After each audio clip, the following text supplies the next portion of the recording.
And now, for your consideration, Eminem decides to play Kashtira. I've been thinking of playing Kashtira. 'Cause then I'd have nothing to fear when I leer at Tira. Nobody better try any fusion. 'Cause if they do, they'll be losing. They'll be cruising for a bruising. I better not see anyone of Shizu abusing. 'Cause I'm packing macro. On the crackback, I'll attack with a mind hacker and a stack of cash on a black cash stack. Donald Trump!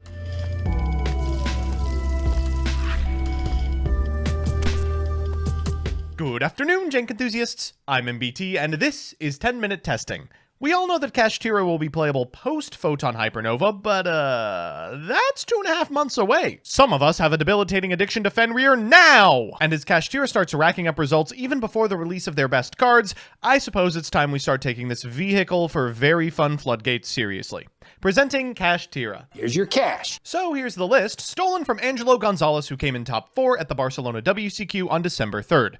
From what I can gather, the new list was in place, but he just decided one Di-Fi was enough. As always, I'll give you a background about the archetype, a little bit of a discussion about what I hope the deck can do, and of course, the card by card. But first, this video is sponsored by Yu-Gi-Oh! Pro Deck. Yu-Gi-Oh! Pro Deck just got a huge redesign, but it's still the #1 place to go for a pack simulator, a card database, and a wealth of strategy articles. I personally use the site to post every 10-minute testing list and every Chalice Line Monthly Top Cut entry. Give it a look at www.ygoprodeck.com. With that, let's kick off Kashtira. Kashtira is an archetype of Psychic-type monsters from the Prime Planet. These members of everyone's 8th favorite recurring storyline, in which Michael from Vsauce attempts to destroy all the headmates from Pixar's Inside Out, all share several common features. They're all Psychic, they're all level 7s, they can all be special summoned if you control no monsters, and they all care very deeply about banishing cards face down. Eventually, this will come in handy for a combo starting rank 7, but for now, we lack it. So instead, it's an anti-meta strategy loaded up on floodgates. Their end boss, Kashtira Shangri-Ira, locks down zones every time a card is banished face down, and since they're 7s, they can make use of a card that almost seems tailor-made for the archetype in number 89, Diabolus the Mind Hacker. Ultimately, their ability to banish individual cards from an opponent's extra deck is extremely punishing for anyone who currently relies on a singleton fusion monster in the extra to make all of their plays. Can you possibly think of any of those? The game plan is simple, and the turn with Shangri-Ira, and some number of cards that banish cards face down on the field. The latter is simple. Birth and Preparations let you cheat out Kashtira from wherever you like, but the former is a little trickier. As a result, we're playing 3 decades of dogshit rank 7 extenders, including Dangers, Psybeast, Prog Playoff staple The Ascended of Thunder, and even a piece of the new Neos support. See, I told you it would be good for something. Because the game plan is so 7-focused, we can get away with some extra deck cards you may not have seen in years, like Big Eye, alongside 10-star synchros like Baron, if we need to normal an Ash. So with that, let's get into the card by card.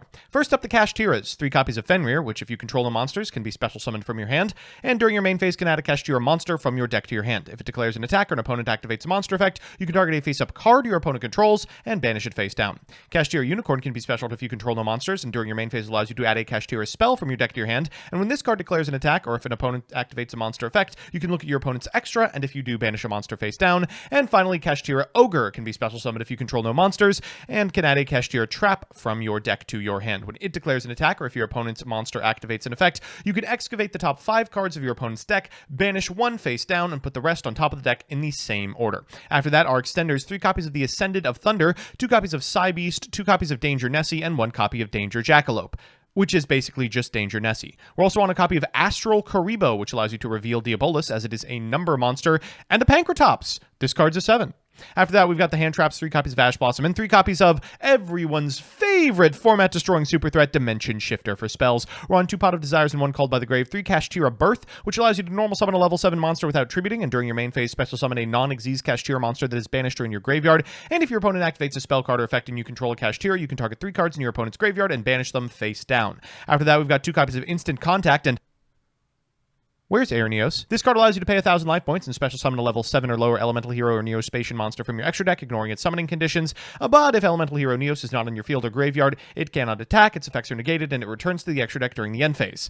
It will not make it there. We're playing 2 copies of Triple Tactic Talents, 3 copies of Sacred Sword of the 7 Stars, because you can recur the Kashtira so easily from the Banished Zone, 1 copy of Dimensional Fissure, 3 Infinite Impermanence, 1 Preparations, and 1 Macrocosmos. In the extra, we've got a Zeus, a Titanic Moth, which attacks directly, great in time, Dark Anthelion Dragon, which does come up frequently, Red Eyes Flare Metal Dragon, another fantastic way to close out games or win in time, Big Eye, double Diabolus, double Kashtira Shangri-Ira, 1 apiece of Baron and Big Chungus, 1 Phoenix, 1 Unicorn, 1 BLS, and 1 Elemental Hero, Flayer Neos. In the side, we've got 3 copies of Lava Golem, 3 copies of Ghost Bell and Haunted Mansion, a Harpy's Feather Duster, and 2 Cosmics, triple Anti-Spell Fragrance, and triple Evenly Matched. With that, let's jump into the games.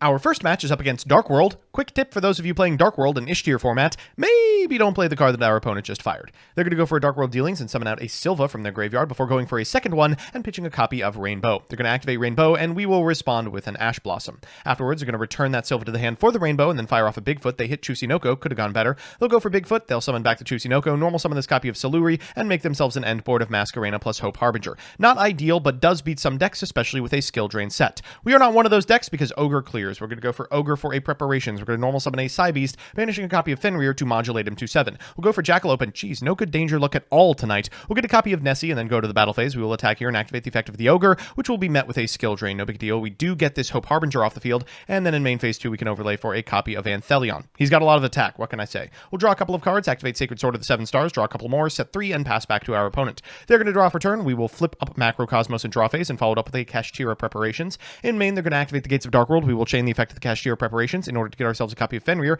and then at resolution, we're going to Ash Blossom this copy of Gates of Dark World to prevent them from drawing because we know the last card is Silva.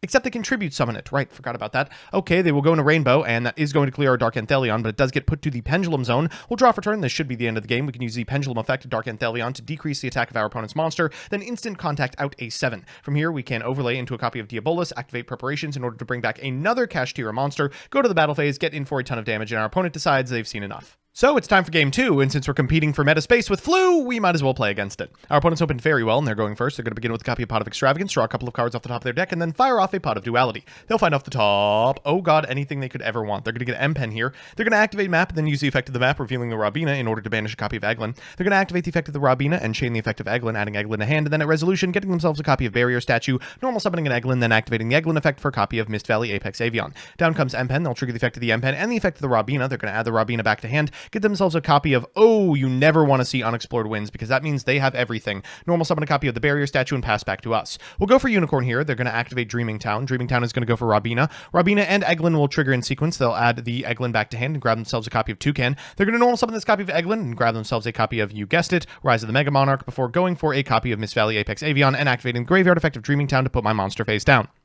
I've seen enough. So it's time for game 3, and you know what that means, a best of 3 versus meta. Our opponent's on what else but Ishtir. No matter, this is the deck we came here to beat, as evidenced by the Dimensional Fissure in our opening hand. We're going to begin with the effect of Unicorn, grabbing from deck to hand a Kashtira Birth. We're going to use that to normal summon a copy of Fenrir, then activate the Fenrir effect in order to grab from deck to hand an Ogre. We are going to try to bin off of Nessie. And fail. Okay, we can always try again off of this Jackalope. Let's fire that effect. And whiff it again. All right. Oh, we drew into the third Nessie!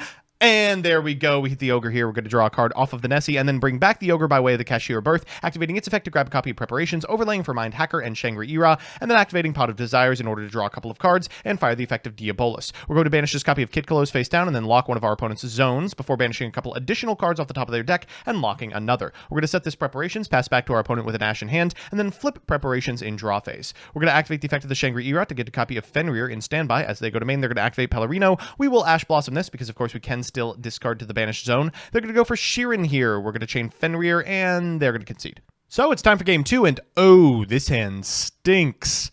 Well, our opponent's isn't very good either. That's 3 normal summons and 2 Scream. They're going to activate Scream, then normal summon a copy of Rhino Heart. They're going to trigger the effect of the Rhino Heart and Scream in sequence, and we really just need them to whiff in a way that was not that. Okay, they're going to go for the Havness and the Sheeran here. They're going to shuffle one of those Merleys back into the deck to go into a Garua, and then they'll trigger the effect of the Kitkalos in order to grab a copy of Celiac. They'll do the Yoinky Spelunky here, sending the Kitkalos to the graveyard and summoning the Merley to mill 8 cards in sequence, and oh, there's some good ones in there. Okay, they're going to trigger the Kelbeck and the Rhino Heart. That's going to put 5 cards from our deck into the graveyard. That's not terrible because it means we can activate Birth later. They're going to go ahead and get a Crime and then go into a copy of Sprint. Sprint is going to trigger, as will Garua. They'll draw a Unicorn. We're the Kashtira deck here, okay?